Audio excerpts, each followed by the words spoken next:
साहेब, तर मतदानाचा अधिकार आपण बजावलेला आहे. तर देशाचे केंद्रीय गृहमंत्री जरी राहिले असला पण रस्त्यातले गल्लीबोळातले प्रश्न सोडवणे नगरसेवक असतात, त्यासाठी मतदान आपण अधिकार बजावलाय. काय भावना आहेत? लोकशाहीमध्ये हा एक मतदानाचा हक्क प्रत्येकाने बजावला पाहिजे. मग ते खासदारकीचा असो, आमदारकीचा असो किंवा जिल्हा परिषद असो किंवा महानगरपालिकेचा असो.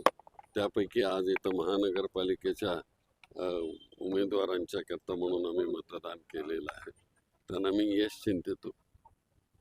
तर अनेक ठिकाणी तक्रारी येत आहेत. सकाळपासून ईव्हीएम बऱ्याच वेळा बंद पडत आहे, काही ठिकाणी बटणं दाबली जात नाही, असं पण तक्रार येत आहेत. काय नेमकं? मला आत्ताच आमचे काँग्रेसचे बटन दाबले जात नाहीत असं मला इथल्या कार्यकर्त्यांनी सांगितलं, पण ते आता बरोबर केलेलं आहे असं त्यांचं म्हणणं आहे.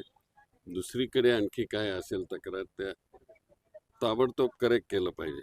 प्रभाग 10 मध्ये एक इन्सिडेंट घडला. एका अपक्ष उमेदवारानं खरंतर आरोप केलाय की मतदान करण्यासाठी जे मतदार आले ते बटन दाबले जात नसताना तिथल्या अधिकाऱ्यांनी स्वतः भाजपचं बटन दाबून दिलं, अशा पद्धतीचे आरोप तिथले उमेदवार करतात. हे प्रकार अशा पद्धतीने कशा पद्धतीने त्याच्यावर ऍक्शन घेतली पाहिजे, ऍक्शन घेतली पाहिजे त्याच्यावर. एकूण ही सगळी महानगरपालिकेची निवडणूक फक्त कशा पद्धतीने निवडणूक आहे? कारण प्रचार असेल, हे सगळं असेल, दबावाचं राजकारण अनेक वेळा झाल्याचा आरोप आहे. इथे मी पहिल्यांदाच असं सोलापूरमध्ये बघितलं की एका ह्या निवडणुकीमध्ये एका कार्यकर्त्याचा खून होतो इथं.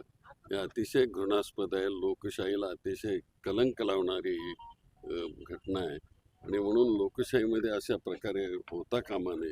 ही लहान निवडणूक आहे, ही काही मोठी खासदारकीची निवडणूक आहे, आमदारकीची नाही आहे. पण इथं देखील अशा प्रकारे जर होत असेल तर हे घृणास्पद आहे. अनेक उमेदवार जे आहेत विरोधी पक्षाचे, त्यांचा आरोप आहे की आम्हाला खूप त्रास दिला जातोय, पोलीस आणि या सगळ्यांचा दबाव वापरला जातोय, आमचे कार्यकर्ते नेऊन दिवसभर बसवत आहेत. कुठेतरी सगळं दबावाचं राजकारण आहे आणि काय एकंदरीत आपली प्रतिक्रिया आहे त्यावर? दबावाचं थोडंसं राजकारण आहे असं मी ऐकतोय.